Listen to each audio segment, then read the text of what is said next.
जय हिंद दोस्तों, मेरा नाम है रुपेंद्र कुमार शर्मा। आप देख रहे हैं शर्मा कोचिंग क्लासेस। अगर आप इस चैनल में नए हैं तो चैनल को सब्सक्राइब करके बेल आइकन को हिट करेंगे, क्योंकि इंपॉर्टेंट टेस्ट सीरीज़ है जो आपको देना है और आंसर आपको कमेंट बॉक्स पे देना है। तो सब्सक्राइब कर लीजिए और बेल आइकन को हिट कर लीजिए, ठीक है। चलिए, और ये हमारा टेलीग्राम ग्रुप है, यहाँ से बिल्कुल जुड़ जाइए। टेलीग्राम में जुड़ना आसान है, आपको सर्च करना है शर्मा कोचिंग क्लासेस, जहाँ आपको हर प्रकार की लिंक PDF अवेलेबल कराई जाएगी। और साथ में हमारे व्हाट्सअप नंबर से ऐड हो जाइए, जो कि बहुत ही इंपॉर्टेंट है, ठीक है। हमारी पेड टेस्ट सीरीज़ चल रही है, आप उसको ज्वाइन कर सकते हैं ओनली फॉर 499 में, है ना।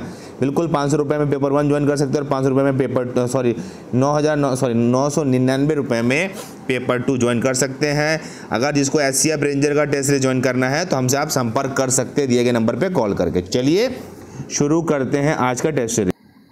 तो देखेंगे पहला क्वेश्चन, टिकाऊ खेती प्राप्त की जाती है। टिकाऊ खेती किससे प्राप्त की जाती है? आप कमेंट बॉक्स पे आंसर कमेंट कर सकते हैं अगर आपको पता होगा तो इसका सही आंसर है अधिक तकनीकी सहायता से हम टिकाऊ खेती प्राप्त कर सकते हैं, ठीक है। देखते हैं अगला क्वेश्चन देखेंगे, खड़ी फसल में कटने से पूर्व उस खेती में दूसरी फसल को बोने को क्या कहते हैं? कमेंट कर सकते हो आप। खड़ी फसल में कटने से पूर्व उसी खेत में दूसरी फसल के बोने को हम क्या कहते हैं?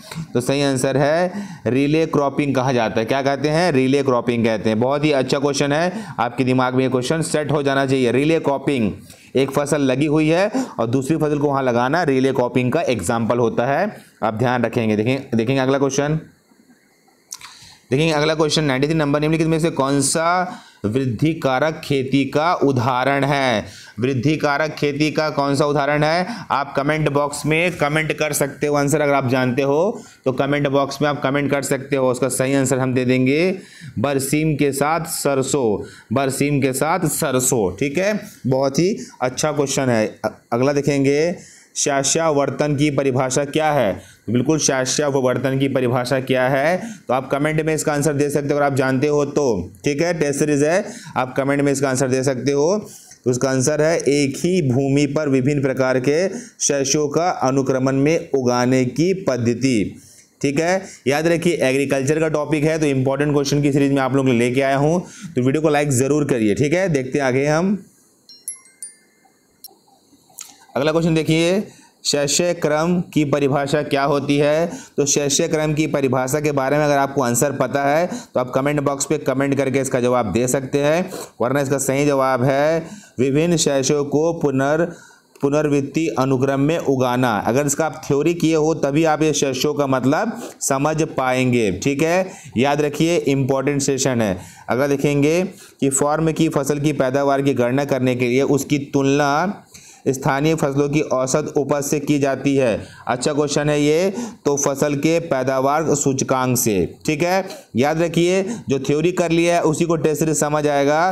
तो अगर आपने थ्योरी नहीं किया तो हमारी आप पेड कोर्सेज भी ज्वाइन कर सकते हैं, ठीक है। देखते हैं आगे। तो अगला क्वेश्चन देखेंगे, सिंजेटिक खेती का क्या उदाहरण होता है? सिंजेटिक खेती मतलब एक प्रकार की मिक्स खेती होती है, उसका क्या एग्जाम्पल है? आलू और गन्ना, या गन्ना और आलू की बात की जा रही है, ठीक है। एग्जाम्पल है, इसमें बहुत सारे एग्जाम्पल्स होते हैं, ये एग्जाम्पल आपको पता होना चाहिए। अगला देखेंगे, शस्यावर्तन क्या है, या उसका एक क्या है मतलब परिभाषा क्या है? तो आप कमेंट बॉक्स में कमेंट कर सकते हो, ठीक है। जैसे कि हम लाइव सेशन में कमेंट करते हैं, आप ऐसे भी कमेंट कर सकते हो। इसका सही आंसर मैं दे देता हूँ, एक वर्ष में कई फसल को लेना। एक वर्ष में कई फसल को लेना इसका सही एग्जाम्पल है। देखेंगे आगे। अगला क्वेश्चन देखेंगे कि देश में अधिक उपजदायी प्रजातियां कार्यक्रम किस वर्ष प्रारंभ हुआ? तो देखिए कमेंट बॉक्स पर कमेंट करके इसका जवाब दे सकते हैं, वरना इसका सही आंसर है 1965 से 1966। 1965 से 1966। जैसे हम लाइव में कमेंट करते हैं वैसे आप कमेंट बॉक्स में कमेंट कर सकते हो। देखते हैं अगला क्वेश्चन। देखेंगे निम्नलिखित में से कौन सा एक टिकाऊ खेती की संकल्पना की विशेषता है? टिकाऊ खेती, मजबूती वाली खेती, जिसमें खेती अच्छी हो पाए। तो सही आंसर है यहाँ बड़े उत्पादन में बाधा नहीं डालते, लेकिन संसाधन के आधार पर रखरखाव की अतिरिक्त मांग करता है, ठीक है। इंपॉर्टेंट सेशन है, याद रखिए। अगर आप एग्रीकल्चर का पेपर देने जा रहे हो तो हर चीज़ को अच्छे से देख के जाना, ठीक है ना। देखते आगे। एले क्रॉपिंग का तात्पर्य, एले क्रॉपिंग का क्या तात्पर्य है, सबसे इंपॉर्टेंट आपको थ्योरी क्लियर होना चाहिए। एले क्रॉपिंग का तात्पर्य है शीघ्र बढ़ने वाले वृक्ष की धुरी पर लगाई गई दो कतारों के बीच केवल लघु अवधि के लिए फसल उगाना, एक प्रकार की एले क्रॉपिंग की प्रक्रिया है। एग्रीकल्चर टर्म्स है, तो आप थ्योरी नहीं किया है तो समझने में आपको ये दिक्कत जा सकता है। देखते हैं आगे। अगला क्वेश्चन है रिले क्रॉपिंग का क्या तात्पर्य होता है। तो रिले क्रॉपिंग का तात्पर्य होता है एक ही भूमि पर एक वर्ष में 4 फसल इस प्रकार उगाना कि बाद में बोई जाने वाली फसल उसके पहले बोए गए फसलों के काटने के पूर्व बो दी जाए। याद रखिए रिले क्रॉपिंग एले क्रॉपिंग के बारे में थ्योरी है, अगर आपने नहीं पढ़ा है जाके पढ़िए, बिल्कुल हमारे वीडियो को देखिए, हमने थ्योरी इनकी बना रखी है। 103 नंबर क्वेश्चन देखेंगे कि कुल फसल क्षेत्र व शुद्ध फसल क्षेत्र के अनुपात को हम क्या कहते हैं, एक प्रकार का फॉर्मूला है ये, क्या कहते हैं, तो फसल गहनता कहा जाता है, फसल गहनता कहा जाता है। देखेंगे आगे, देखेंगे 104 नंबर क्वेश्चन, अनावर्ती खेती में उपज लगभग मापने का सर्वोत्तम तरीका क्या है। ये बिल्कुल थ्योरी का पोर्शन है। क्या होता है, तो भूमि के समतुल्य अनुपात निकालना, भूमि के समतुल्य अनुपात निकालना। अगला आप देखेंगे मिश्रित खेती का कृषक पर क्या प्रभाव पड़ता है, तो अच्छा होता है मिश्रित खेती करना किसी भी आपके खेत में। याद रखिए इसकी पीडीएफ चाहिए तो हमारे टेस्ट सीरीज से आपको जुड़ना पड़ेगा, जहां पे हम लाइव टेस्ट भी लेते हैं और आपको पूरा सपोर्ट देते हैं। अगला आप देखेंगे कि सिंचाई के निजी साधन उपलब्ध होने पर उगाना चाहिए। क्या उगाना चाहिए, एकदम निजी साधन रहने पर धान उगाना चाहिए, ठीक है, क्योंकि बहुत ही प्रॉफिटेबल होता है। देखेंगे आगे, अगला क्वेश्चन देखेंगे किस फसल को उगाने के लिए अधिक पूंजी की जरूरत होती है। तो याद रखिए आलू को उगाने के लिए ज़्यादा हमें पैसे लगते हैं। अगला एमपी का क्षेत्रफल कितने वर्ग किलोमीटर है, तो बिल्कुल एमपी का क्षेत्रफल बिल्कुल 4,43,446 वर्ग किलोमीटर है। ये एक बेसिक नॉलेज है एग्रीकल्चर पे।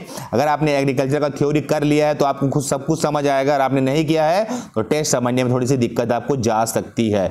देखेंगे आगे, वह खेती जिसमें प्रति इकाई भूमि से अधिक पैदावार लेने के लिए पूंजी तथा श्रम की मात्रा बढ़ाई जाती है, वह कौन सी खेती है। बहुत ही अच्छा क्वेश्चन है, कौन सी खेती है, तो गहन खेती होती है। क्या होती है, गहन खेती होती है। अगला देखेंगे निम्न में से कौन सा फसल शुष्क खेती के लिए उपयुक्त मानी जाती है। शुष्क खेती के लिए तो अरहर या बाजरा की खेती को उपयुक्त मानी जाती है। वीडियो को लाइक जरूर करना। ये टेस्ट सीरीज है, बिल्कुल टेस्ट सीरीज है, और आप बिल्कुल कमेंट करके इसका आंसर आप दे सकते हो, मैं पूरे कमेंट देखूंगा। और याद रखिए अगर आपको हमारे टेस्ट सीरीज का पीडीएफ चाहिए या टेस्ट सीरीज ज्वाइन करना है, बहुत सारी हमारे लाइव क्लासेस भी चलती है, तो हमसे आप संपर्क कर सकते हैं। देखेंगे आगे, देखेंगे कि एमपी की शुष्क खेती के लिए गेहूं के निम्न में से एक जाति को बोने की सलाह दी जाती है। कौन सी सलाह दी जाती है, तो C306। ये याद रखिए गेहूं की एक प्रजाति है। मिश्रित खेती का निम्न में से उपयुक्त का उदाहरण है। मिश्रित खेती भाई, मिक्स खेती का एग्जाम्पल कौन सा है, तो देखेंगे फसलों उत्पादन प्लस मधुमक्खी पालन करना, एक प्रकार ये मिश्रित खेती का एग्जाम्पल है। याद रखेंगे, इंपॉर्टेंट पॉइंट्स मैं आपको दे रहा हूँ, ठीक है। अगला क्वेश्चन देखेंगे निम्न में से जायद की फसल कौन सी है, तो याद रखेंगे तरबूज को हम जायद फसल के नाम से जानते हैं। अगला देखेंगे बिना बोए उगने वाले पौधे को हम क्या कहते हैं, तो याद रखिए खरपतवार कहते हैं। जो अपने धान के फसल के बीच, गेहूं के फसल के बीच जो घासें उग जाती हैं हम उसे खरपतवार कहते हैं। देखेंगे आगे, गेहूं किस माह में बोया जाता है, तो याद रखेंगे गेहूं आपका नवंबर और जनवरी में बोया जाता है। याद रखिए अगर आपने ऑब्जेक्टिव भी हमारा कर लिया तो आपका पेपर निकलना बहुत आसान हो जाएगा। अगर आप हमारे टेस्ट ग्रुप को ज्वाइन करना चाहते हैं, पीडीएफ लेना चाहते हैं, टेस्ट लेना चाहते हैं, तो हमसे बिल्कुल संपर्क कर सकते हैं, ठीक है। देखते हैं आगे हमारा ये टेलीग्राम लिंक है शर्मा कोचिंग क्लासेस का, जाके ज्वाइन कर लीजिए। ये हमारा व्हाट्सअप नंबर है, आप हमसे संपर्क कर सकते हैं हमारी पेड क्लासेस के लिए और टेस्ट सीरीज के लिए। बहुत ही मिनिमम रेट में हम टेस्ट सीरीज ले रहे हैं, आप उसको ज्वाइन कर सकते हैं। बहुत सारी टेस्ट सीरीज लाइव भी होती है, तो आप सारे पीडीएफ नोट्स ले सकते हैं और अपनी तैयारी को बेहतर कर सकते हैं। धन्यवाद, थैंक यू।